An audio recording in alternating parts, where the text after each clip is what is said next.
राधे राधे दोस्तों, कैसे हैं आप सब लोग। उम्मीद करती हूँ कि आप सब लोग बहुत अच्छे होंगे और हम KVS NVS EMR सबसे फ्री होके तो अब हम आ चुके हैं DT+V PRT की तरफ। तो उसी में सबसे पहले मैंने अपना तो जो आज के जितने भी मेरे टास्क होने वाले थे वो मैंने नोट डाउन कर लिए थे। तो ये एक सिल्गोइज़म का टॉपिक था जिसमें मैं काफ़ी मिस्टेक्स कर रही थी। तो मैंने सबसे पहले मॉर्निंग में उसी से स्टार्टिंग की थी क्योंकि आज हॉलीडे था। तो मुझे लगा था कि आज मैं जितना कर पाऊँ मुझे आज उतना करना है। तो मैंने मॉर्निंग में पूरे जोश के साथ में अपना स्टडी रूटीन बनाया। तो फिर मैं उसके बाद में मैंने अपनी रीजनिंग की क्लास कंप्लीट की। और ये है मेरे को साइकोलॉजी के नोट्स। ये नोट्स मैंने अभी नहीं बनाए हैं, जब लास्ट 2022 में वैकेंसी आई थी उसके बाद में कि ये था कि हाँ 2023 में भी आएंगी।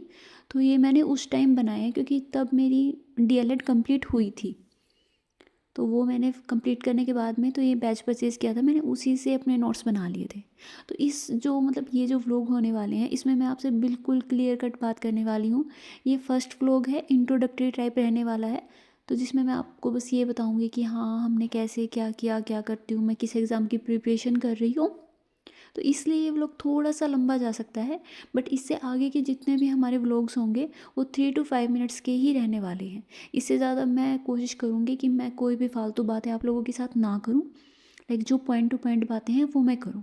तो ये मेरे कुछ नोट्स हैं। तो पार्ट बी के लिए मैं सबसे पहले तो मैं अपने नोट्स को ही रिवाइज़ करने वाली हूँ कि हाँ मैंने जितने भी थ्योरीज वगैरह नोट्स कर रखी हैं सबसे पहले तो मैं उसी का ही रिवीजन करूँगी। उसके लिए मुझे 2 से 3 दिन जितना भी टाइम लगेगा। और ये मतलब मैं इस तरीके से कर रही हूँ, लाइक मैं नोट्स साथ के साथ रीड कर रही हूँ। और जो मैंने अपने नोट्स खुद के हैंड रिटन नोट्स हैं उसमें से भी मैं साथ के साथ रीड कर रही हूँ, ताकि मतलब मल्टीपल रिवीजन के ही उसमें जाना चाहती हूँ मैं।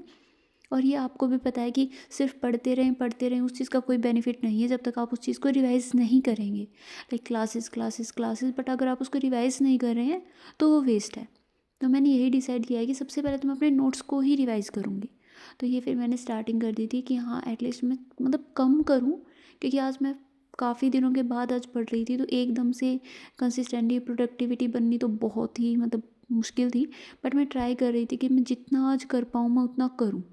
और ऊपर से हमारे यहाँ मौसम भी बहुत ख़राब हो रखा था, मतलब रात से ही बारिश आ रही थी और ये लगभग 12-1 बजे की क्लिप है, आप देख सकते हैं बहुत तेज़ बारिश आ रही थी। तो बस फिर उससे थोड़ा सा ब्रेक, इसी बहाने मैं थोड़ी सी घूम ली इधर उधर, मेरा ब्रेक हो गया। उसके बाद में मैंने ये विलोम शब्द की मतलब मेरे पास ये हिंदी की एक PDF है तो उसी में से ही कर रही हूँ मैं। मतलब EMRS के टाइम भी मैंने इसी में से किया था, KVS के टाइम भी मैंने इसी में से ही रिवाइज़ किया है। तो मुझे मतलब ये सही लगती है। इसमें पहले तो मतलब विलोम शब्द या कोई भी टॉपिक दे रखा है, उसके बाद में जो किसी भी एग्ज़ाम में अगर उससे रिलेटेड कोई भी क्वेश्चन आया है तो वो इन्होंने नीचे दे रखे हैं प्रैक्टिस के लिए। हाँ ये 1 लाइन फॉर्मेट में है, आपको MCQ टाइप में नहीं है ये PDF। बट 20 to 25 पेजेस में, I am sorry 20 to 25 15 to 20 pages में विलोम शब्द दे रखे। भाई फिर मैं थोड़ा सा लाइक ऐसे ही एग्जॉस्ट फील करने लग गई थी, क्योंकि आदत सी नहीं रही है इतने लंबे टाइम तक यूँ रीड करने। तो मैंने एक मॉक लगाया, मॉक मैंने सिर्फ जनरल पार्ट का लगाया है यहाँ। उसमें मेरे 69.25 मार्क्स आए हैं। और उसमें भी मतलब ये नहीं था कि हाँ भाई ये तो मतलब ये तो बिल्कुल ही लाइक मैंने 1-2 गैस वर्क किया और वो मेरा ठीक हो गया, नहीं इससे भी इम्प्रूव किया जा सकता था। और मेन मोटिव अभी मेरा मॉक लगाने का यही था कि मैं ये देख पाऊँ कि हाँ कैसा क्या लेवल था। मतलब आप प्रीवियस ईयर पेपर किए बिना किसी भी एग्ज़ाम की तैयारी करने लग जाते हो तो मतलब वो बेवकूफ़ी है। एटलीस्ट आपको उस लेवल का तो पता होना चाहिए। आप जिस लेवल पर तैयारी कर रहे हैं, मान लीजिए आप बिल्कुल ही ज़ीरो लेवल पर तैयारी कर रहे हैं, उस एग्ज़ाम का लेवल है 2-3 जो भी है, या फिर आप बिल्कुल ही 5 लेवल की तैयारी कर रहे हैं बट उस एग्ज़ाम का लेवल 2 पे ही है। तो उस चीज़ को देखने के लिए हमें सबसे पहले PYQ एनालिसिस करने चाहिए। एटलीस्ट 2 to 3 जो PYQ हैं हमें वो अटेंड करके देख लेने चाहिए कि हाँ क्या कुछ आ रहा है, कहाँ हमारा वीक पोर्शन। लाइक इसमें मेरे 20/20 आ गए थे मैथ्स में, बट इसका मतलब ये नहीं है कि मेरा मैथ्स बहुत ही स्ट्रॉन्ग है। इसका मैथ्स ईजी था इस शिफ्ट का कंपेरेटिवली, मतलब मुझे ईजी लगा। और मैं टाइम लिमिट में नहीं थी इसमें, मुझे बस यही था कि मुझे बस बिल्कुल अच्छे से करना है। और मैं कभी भी मॉक देने के बाद मतलब उसी टाइम उसका एनालिसिस नहीं करती हूँ। मैं एटलीस्ट 15 to 20 मिनट्स का ब्रेक ज़रूर लेती हूँ ताकि मैं मेरा माइंड रिलैक्स हो। तो अब देखिए ये बिल्कुल मतलब बिल्कुल ही ईजी क्वेश्चन थे, बेसिक क्वेश्चन थे। तो इन्हीं मिस्टेक्स को अवॉइड करने के लिए, ताकि हाँ मेन एग्ज़ाम हॉल में हमसे ये मिस्टेक्स ना हो, उसी के लिए ही बनाए जाते हैं मॉक। और अगर आप पढ़ना उसी पे फोकस कर रहे हैं तो I don't think that it will work. So आपको दोनों चीज़ें बैलेंस में लेके चलनी पड़ेंगी। तो ये मेरे मैथ्स में तो मेरे ऑलमोस्ट सारे क्वेश्चंस ही ठीक थे, बट हाँ इसमें मेरा थोड़ा टाइमिंग का इशू था।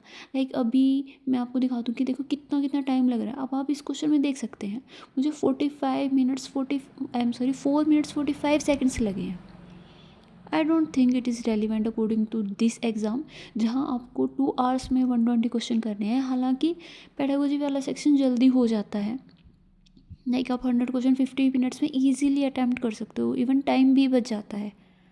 क्योंकि अभी जो DT+B TCT का एग्ज़ाम हुआ था वो मैं हाफ एन आवर पहले करके बैठ गई थी। हालांकि उसका रिज़ल्ट नहीं आया है अभी, होप सो, देखते हैं। फिर मैंने इसका सेकंड पार्ट भी अटैम्प्ट करने का सोचा, बट वो कुछ खास मन नहीं कर रहा था मेरा, इतना वो नहीं कर पाई मैं। तो फिर मैंने वो बीच में ही छोड़ दिया था, मैं कि छोड़ो। फिर मैंने ये अपनी गार्गी मैम हैं, उनकी 82 आवर्स की एक मैराथन है, उसको मैंने स्टार्ट किया। और ये मैंने अप्रोक्स, मतलब वो 82.5 की है, तो 2.5 ईयर की मैंने कर ली थी। बस आज मैं बहुत ज़्यादा मतलब थका हुआ बहुत फील कर रही थी, तो बस फिर मैंने अपना आज का डे यहीं एंड किया। अभी मैं बुक रीडिंग की हैबिट स्टार्ट की है, तो बुक रीड करके मैं सो गई थी। तो आज के व्लॉग में इतना ही।